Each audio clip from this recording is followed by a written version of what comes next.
Laura Mitchell stood in the dim glow of the Chicago skyline, the city lights reflecting off the floor-to-ceiling windows of the penthouse she had once considered her dream home.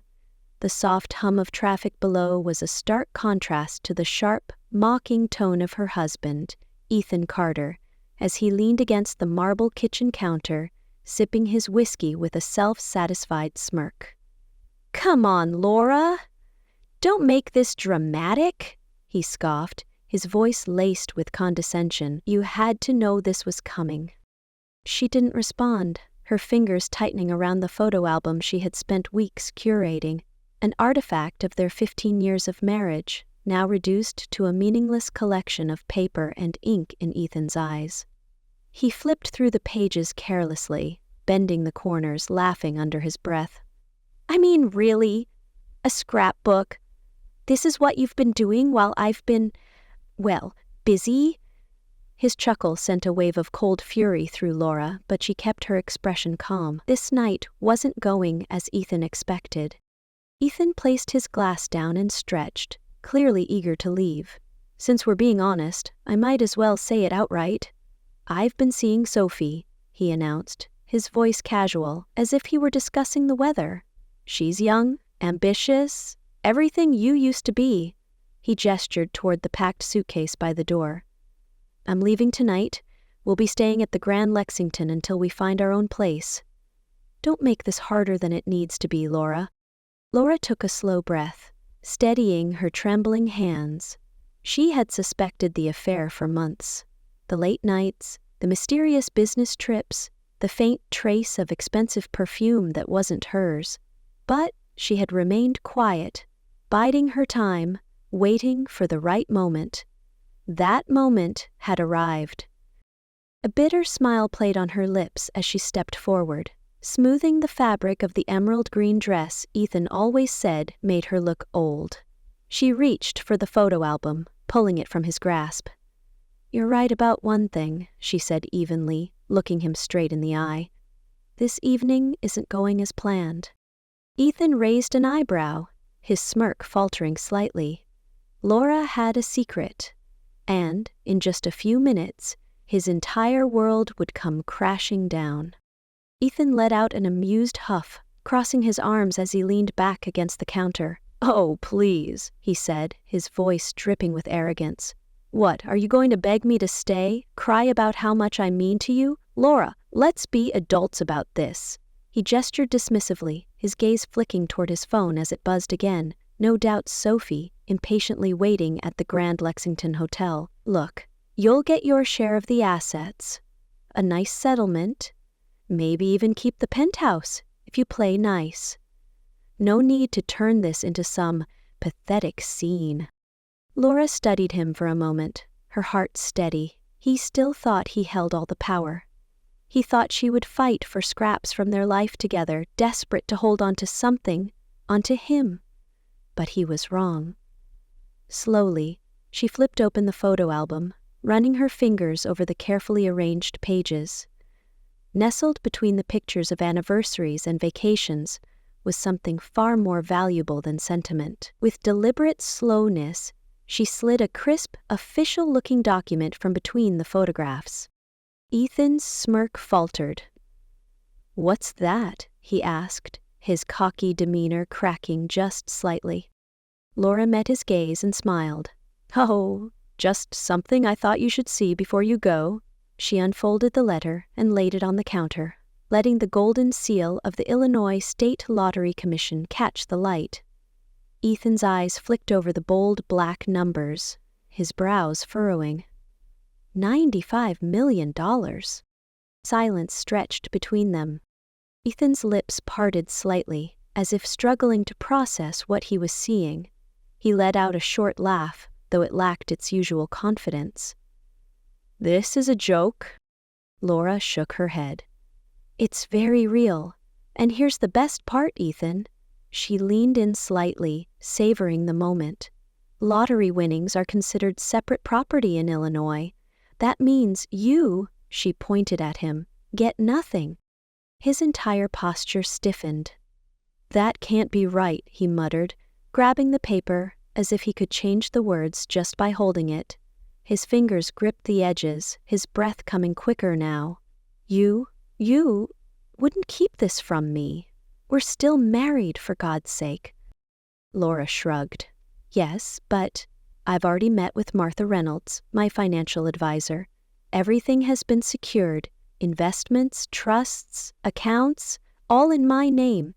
You can call your lawyer if you'd like, but I promise you, Ethan, there's nothing you can do. Ethan's face darkened, his jaw tightening as he set the paper down. Then, in a desperate bid to regain control, he smirked again, though this time it didn't quite reach his eyes. Come on, Laura, let's not be hasty. Maybe we can work something out. Laura tilted her head. Oh? Like the way you worked things out with Sophie? For the first time that night, Ethan looked afraid. Ethan let out a nervous chuckle, but his usual smug confidence had vanished. His eyes darted between Laura and the lottery letter, his mind racing for a way to regain control. All right, he said, his tone forcibly light. I may have been a little hasty. We don't have to make any big decisions tonight, Laura. Let's just talk this through. He took a careful step toward her, reaching for the photo album she still held. But Laura simply raised an eyebrow and pulled it away, enjoying the rare sight of Ethan Carter squirming. Talk about what? She asked, feigning curiosity. How you just announced you were leaving me for your assistant? Or how you've been lying to me for months? She tapped a finger against the lottery document, because this conversation would have gone very differently if you had shown an ounce of decency. Ethan swallowed hard, visibly sweating now. His mind was grasping for an escape route, but every option was slipping through his fingers. He licked his lips, forcing another smile. Come on, sweetheart, he coaxed, dropping his voice into that smooth, charming tone he had used to manipulate her for years. We've been together for 15 years. We've built a life together. We can work this out. Together. Laura laughed.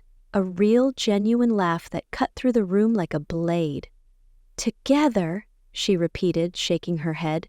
You mean the way we were together while you were sneaking around behind my back? She crossed her arms. Face it, Ethan. You don't want to work things out. You just realized you're losing everything. Ethan's mask cracked, his jaw clenched, and his hands balled into fists. This isn't fair, he growled. I supported you. Everything you have is because of me. Laura's expression hardened. You mean everything I built while you took credit for it? While you spent our money on weekend getaways with Sophie and covered up your gambling debts? Ethan flinched, and Laura knew she had struck a nerve. His desperation deepened. Fine, maybe I made a mistake, he admitted, his voice unsteady. Maybe Sophie was just a distraction. His phone buzzed again, Sophie's name lighting up the screen. He ignored it this time, stepping closer. But you and me, we have history. Let's just take a breath, think this through. Laura smirked. You know, I might have shared some of the winnings with you. Not half, of course, but enough. She leaned in slightly. But then you decided to throw our marriage away for a younger model. So now, you get nothing. Ethan stared at her, his face pale. And just when he thought it couldn't get worse, Laura reached into the photo album and pulled out another document. One that would truly end him. Ethan's face was already drained of color, but when Laura pulled out the second document, a wave of pure panic crossed his features. His fingers twitched at his sides as if itching to snatch the paper from her hands, but something in Laura's calm, unwavering stare told him it was already too late. She placed the document on the counter beside the lottery letter, smoothing it out like she was presenting a final checkmate move in a long, calculated game. You know, Ethan, she mused, tapping the paper, I thought about leaving quietly, letting you go play house with Sophie while I started over. But then, she met his wide, terrified eyes. I found this. Ethan hesitated before glancing at the document. The corporate bank statements, wire transfers, and falsified reports stared back at him like a death sentence. Laura had everything: proof of embezzlement, illegal offshore accounts, and the misuse of company funds. He knew exactly what this meant. His mouth opened, then shut, his hands gripping the edge of the counter so tightly his knuckles turned white. "Where did you get this?" His voice came out hoarse, barely above a whisper. Laura tilted her head, feigning curiosity. "Oh, you'd be surprised what people will share when they think you're just some clueless housewife." She shrugged. "David Tran from accounting had a lot of concerns about the strange money transfers you were making. And when I started asking questions, well," she smirked. "Let's just say everyone was more than happy to talk." Ethan shook his head violently. No, this is a misunderstanding." His usual arrogance was gone, replaced by pure animalistic fear. "Laura, listen. We can fix this. I can fix this." "Fix it?" Laura chuckled, folding her arms. "Oh, Ethan, there is no fixing this." She leaned in slightly, lowering her voice. "The board of directors has already seen the documents. They have a meeting tomorrow morning to discuss your position." She let the weight of her words sink in before delivering the final blow. "I'd say you have about 12 hours before they vote to remove you as CEO. But honestly," she grinned, "I doubt it'll even take that long." Ethan's breathing turned ragged. He ran a shaking hand through his hair, his mind scrambling for a way out. You don't understand. If this gets out, I could go to jail." His voice cracked on the last word. Laura raised an eyebrow. "Oh, I understand perfectly." She gestured toward the folder. "That's why I made sure to send copies of everything to the authorities." Ethan staggered backward, his entire world imploding in real time. His phone buzzed again. This time, Sophie's message preview appeared on the screen. "Ethan, what's taking so long? My father's waiting at the restaurant with the investor. If we don't show up now, we'll lose everything." Laura let out an amused hum. "Ah, let me guess. Sophie's father was supposed to fund your new business venture?" She tapped her chin thoughtfully. "The same business you were secretly stealing company money to finance?"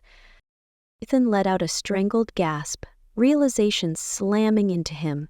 If Sophie's father found out about this, if the investors knew, he was ruined. His business would collapse before it even started. "I have to fix this," Ethan muttered to himself, his hands shaking as he reached for his phone. But before he could call Sophie, Laura grabbed the device and slid it across the counter, just out of reach. "Too late," she said simply. "You burned your bridges, Ethan. Now you get to watch them crumble." And then the knock on the door came. Loud, firm, and final.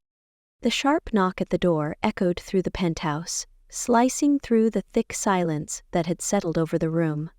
Ethan flinched, his face twisting into something between dread and disbelief. His eyes darted from the door to Laura, silently pleading, but she simply crossed her arms and leaned against the counter, her expression unreadable. "Knock, knock." The sound came again, more insistent this time. "Mr. Carter, this is Detective Ramirez with the Financial Crimes Unit. Open the door." Ethan's breathing became shallow, his body frozen in place. He took an instinctive step backward, as if that could somehow undo everything that had just happened. "Laura, please," he whispered, voice shaking. "You don't have to do this." But Laura tilted her head, considering his words. "I didn't do this, Ethan," she said coolly. "You did." Ethan barely had time to process her response before the door swung open, revealing Detective Ramirez and 2 uniformed officers. Their presence filled the room with an ominous weight. "Mr. Carter," Ramirez said, pulling out a folder, "you are under investigation for corporate fraud, embezzlement, and financial misconduct. We have sufficient evidence to detain you for questioning." Ethan's mouth opened, but no words came out.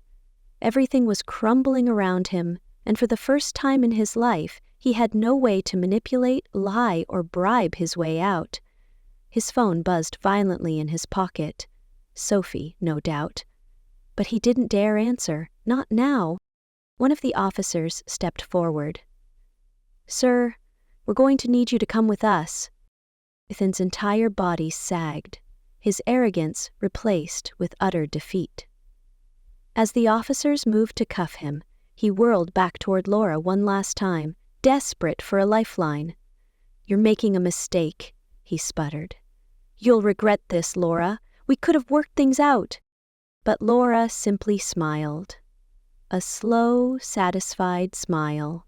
"No, Ethan," she said, her voice steady. "The only mistake was underestimating me." As the officers led him toward the door, Ethan struggled, but there was no escape. His empire had fallen, and Laura had won. The sun dipped below the horizon, casting hues of gold and crimson across the Miami shoreline. As Laura Mitchell stood on the balcony of her beachfront estate, a crisp ocean breeze rustling through her hair. The rhythmic sound of the waves had become her new lullaby, a far cry from the suffocating silence of the Chicago penthouse she had once shared with Ethan Carter. A year ago, she had been trapped in a marriage built on lies and betrayal. Now, she was free and thriving. She took a sip of her champagne, smiling at the newspaper in her hands. The headline read, "Former CEO Ethan Carter sentenced to 8 years for corporate fraud." She skimmed the article, already knowing how it ended. Ethan, in a desperate bid to save himself, had taken a plea deal, agreeing to testify against his former business partners. His high-powered connections had abandoned him, his investments had crumbled, and Sophie had disappeared the moment she realized there was no money left to secure the life she had imagined. Laura almost felt sorry for her. Setting the paper aside, she reached for her phone, scrolling through emails from Martha Reynolds, her financial advisor. Her investments were flourishing, and her latest project, the Phoenix Foundation, was making waves in helping women escape financial abuse. Just last week, they had helped a mother and her 2 children start fresh in a safe home, free from manipulation. That, more than anything, filled Laura with pride. She hadn't just escaped her past. She had built something that would help others do the same. A soft chuckle pulled her from her thoughts. Daniel Hayes, a prominent investor and one of the foundation's key donors, stood beside her, watching the sunset. "Not every day you see someone go from betrayed housewife to philanthropic powerhouse in just a year," he teased, raising his own glass in a toast. Laura smirked, tapping her glass against his. "Revenge is a dish best served financially secure." Daniel laughed, shaking his head. "To think, it all started with a photo album." Laura's smile widened. That album, once a painful reminder of a wasted marriage, now served a new purpose. A few months ago, she had donated it to a museum's exhibit on financial fraud and emotional abuse, its pages open to the hidden compartments where she had tucked away the evidence that sealed Ethan's fate. Beneath it, a plaque read, "Sometimes, the strongest chains are the ones we think we can't break." Laura turned back to the ocean, feeling lighter than she had in years. She had broken every chain Ethan had ever placed on her, and in doing so, had built a life she never imagined possible. And this was just the beginning. The story of Laura Mitchell teaches a powerful lesson about resilience, self-worth, and taking control of one's destiny. She could have fallen apart when her husband betrayed her, but instead, she turned her pain into power. Rather than begging for scraps or clinging to a broken marriage, she strategically planned her escape, ensuring that she came out stronger, wealthier, and freer. One of the most important takeaways is the value of financial independence. Laura's ability to secure her winnings, consult experts, and legally protect herself is what ultimately gave her the upper hand. It highlights that knowledge, preparation, and patience can be more powerful than immediate emotional reactions. Additionally, the story reminds us that revenge isn't always about destruction, it's about rebuilding a better life. Laura didn't waste her time trying to ruin Ethan out of spite. Instead, she used his own mistakes against him, exposed his fraud, and walked away with her dignity intact. True justice isn't just about watching someone fall, it's about rising above the situation and thriving. Ultimately, the best revenge isn't about getting even, it's about moving forward and proving that no betrayal can define your future.